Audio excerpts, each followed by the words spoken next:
She's the party girl of the Eternals. Let's get into today's video and find out who is the Eternal Sersi.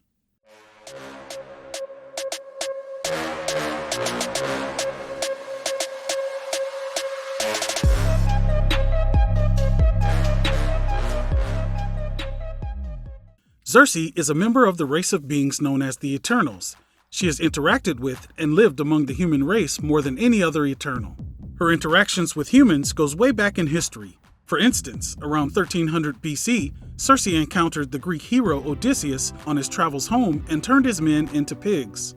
As it turns out, Sersi is the Circe of legend, but the Greek storytellers could never spell her name right. During the reign of King Arthur Pendragon, she met Merlin and taught him a few tricks. She spent time in Egypt, met Attila the Hun, and was in France during the French Revolution. Sersi has had a long on-again, off-again relationship with the Eternal Makkari. Sersi would eventually make her way to the US and settle in New York, where she began to host parties for the rich and famous. Sersi possesses all of the conventional powers of her race. She has superhuman strength and durability, the ability of flight, a regenerative healing factor, and can teleport over short distances.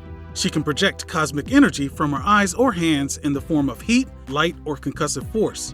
She also has the abilities of telekinesis, telepathy, illusion casting, and matter transmutation. Sersi has mastered the ability of matter transmutation and is the only Eternal to have done so. She can turn any item or being into anything she can imagine.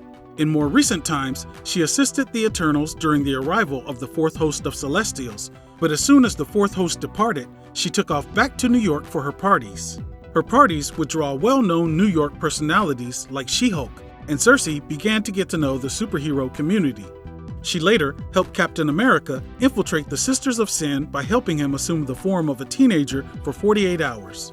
Then when her fellow Eternal Gilgamesh was no longer able to serve as an Avenger, Captain America offered her a spot on the team and Sersi accepted. Sersi would prove to be a valuable member of the Avengers, assisting them on many missions.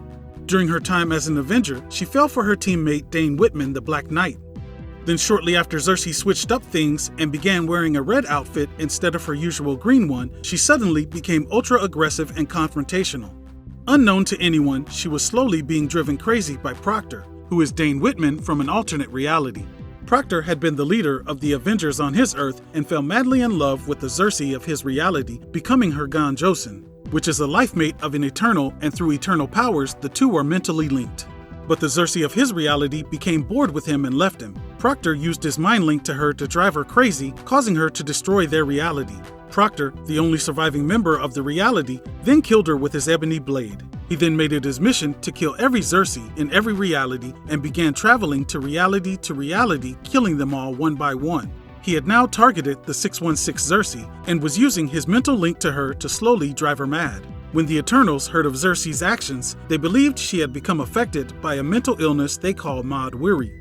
Ikaris went to the Avengers Mansion to deal with her sickness, but when the Avengers learned that if the Eternals did conclude her mind was corrupted, she would be cleansed, meaning killed. The Avengers refused to let Ikaris take Sersi. So to compromise, Ikaris used his power as the Prime Eternal to make the Black Knight Dane Whitman her Gon Josin, hoping his thoughts would have a calming effect on Sersi. The only problem with that was no one asked the Black Knight if he was cool with it. Sersi would go on to eventually kill Proctor, but her mind was still in shambles and it was too dangerous for her to remain on Earth, so she chose to go into exile. The Black Knight felt partially responsible since a version of him had brought this upon her, and he insisted on going with her. The two then left to another dimension to go deal with her mental state.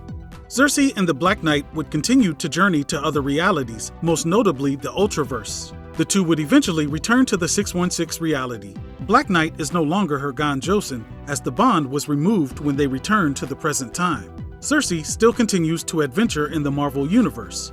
Well, that's the origin of the Eternal Sersi, and that'll do it for today's video. As always, I appreciate you taking the time out of your busy day to stop by the channel and check out this video. Please like, share, and subscribe.